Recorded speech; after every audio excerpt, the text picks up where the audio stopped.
Good evening, brothers and sisters. It's 6/2/2021.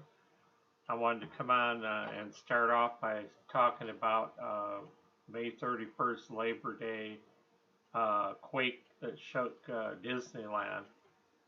And it's my understanding that, they have a certain number of earthquakes and seismic activity out in the state of California that would be every month it would be normal, but my understanding is this last month or so, maybe even more than a month and a half, they've had above normal and above average seismic activity out there.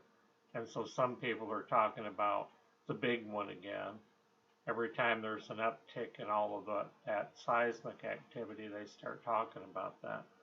A magnitude 2.7 earthquake and aftershock strike near Disneyland. The 2.6-mile deep quake hit about 2 miles west of Anaheim. There were at least 9 aftershocks at 7:03 a.m. Monday. A 3.0 quake hit Santa Monica Bay, rattling residents in Malibu and Santa Monica. Quakes between 2.5 and 5.4 magnitude are often felt but rarely cause damage. And then this next story is a kind of an unusual story that surprised me too. And I don't know what all the meanings of all that's going to translate to. But France to send second Statue of Liberty. France will send a second Statue of Liberty to the U.S. 135 years after the first one, as a sign of commitment in strengthening the Franco-American relations. Journal Dimanche reported, Dimanche, I guess that's a newspaper over there. According to the French newspaper, the statue will be sent to the U.S. on June 7th, so today is the 2nd. It's going to be sent on June 7th and will arrive just in time for the 4th of July. The new statue is much smaller than the first one, being only 2.83 meters in height, and will travel to the U.S. in a French-flagged ship. It will arrive in New York and will be installed on Ellis Island, overlooking the first statue which stands on Liberty Island. The 93-meter original, so this is 2.8 and the original is 93 meters, was donated to the U.S. by France in 1886. And then as a side note, I wanted to mention, because I did the story on the Australian JBS Foods that got shut down over there, the meatworks plant, and then how that they had plants all over the world. And then I saw another article the next day after I did the video talking about the plants over here in the United States, JBS Foods USA. They shut down 9 plants over here, which represents a fifth of our beef processing was halted by the cyber attack. So JBS Foods, they said in that same little article, JBS Foods worldwide is the biggest meat processor in the world, company in the world. And then it was my understanding there was something here today that there was some kind of another cyber attack, but I haven't looked and read the article yet to see, what it was. But I really truly believe that we're gonna see an uptick in all of that stuff for the rest of this year too. And of course, this thing here with the 9 processing plants that shut down here, obviously that's going to raise up the price of beef, and it was already going up along with all of the other prices of meat. That's one of the most expensive stuff in the stores that's going up right now.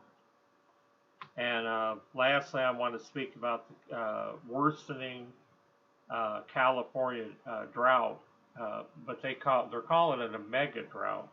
Now, right at this point in time, it's as bad as 1977, and that was the last time it was this bad was 1977. Now, if it gets any worse than, much worse than it is right now, well, then it's probably going to surpass 1977. Um, Governor Gavin Newsom on Monday, and this was back on May 10th, when all this stuff started, declared a drought emergency for much of California. 1 week ago, and then a week ago, parts of the North and East Bay areas were under exceptional drought conditions going into the fire season. An exceptional drought is D4 on their levels of drought scale, and that's the worst. That's the highest, worst possible condition. As the drought intensifies, California has seen 900 more wildfires than at the same time a year ago. And the last year things were this bad, as I said a few minutes ago, was in California was 1977.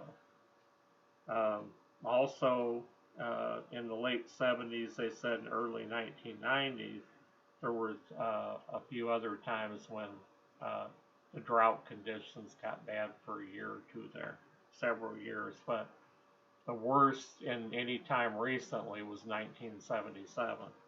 And I lived out there in 1991 and 1992 in the drought condition that was going on then. They had water restrictions.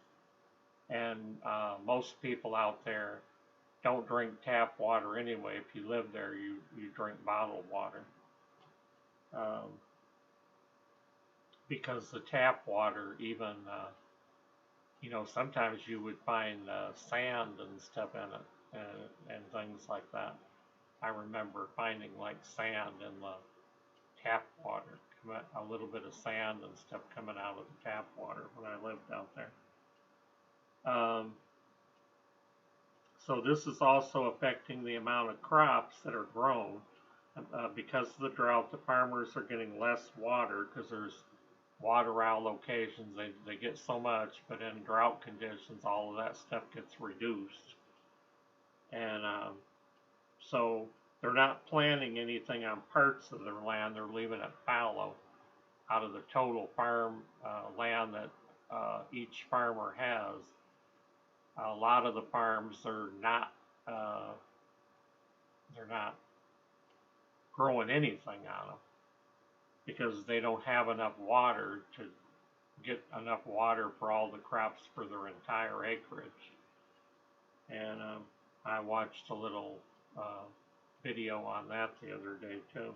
That means less crops at harvest time, less workers needed to help harvest the crops, and the farmers that they spoke to in the documentary just said all of this will affect the economy of California in general in a negative way. And apparently it did in 1977 as well.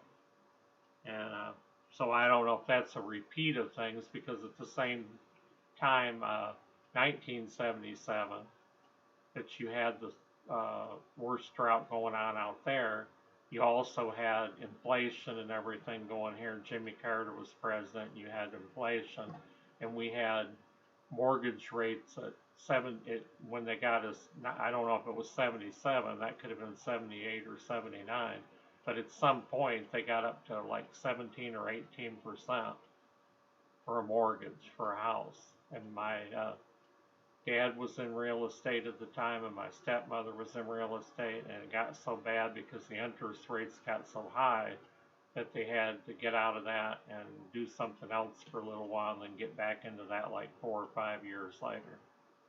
So that's all I got on this thing right now, this report here. I want to get out more things, and on this new camera that I got on this thing here, I didn't realize there's a setting in there that the camera has a speaker on it, on the speaker. So I was using the camera, the new camera, but I was using the speaker on the computer instead of using the speaker on the new camera. So I switched, there was a button there you could switch over to the speaker that's on the camera. So everybody let me know if the sound sounded better than it did the thing that when I did it the last time. And if it still doesn't sound as good as the one I did the other day, which is not from the new camera, the last video I did, that was on my phone, and that's why it was only 3 minutes long. So let me know if the sound sounds any different on this video here, and if it still seems a little bit lower or something, I'll try to get closer to the speaker and you know, speak a little bit louder than I am right now. So we'll see you again real soon. Thanks for tuning in, and thank you for watching this and supporting this channel, and subscribing to the channel. And it's important to see from time to time, for anybody that does the channel, it's important to see you know, the channel grow a little bit. You don't have to have a million people, but if you're going to take on some of the bigger channels and you're going to be talking, like I said a long time ago, if you want to talk about false prophets and teachers and dreamers, then you know, the bigger the channel, the more people that know about your channel, the more views and everything, people that are going to watch it, it's going to have a bigger impact when you go after some of these false teachers on YouTube, which I'd like to do sometime this year and get started on that maybe in July. Start in July, hitting on some of that. So we'll see. Thanks again.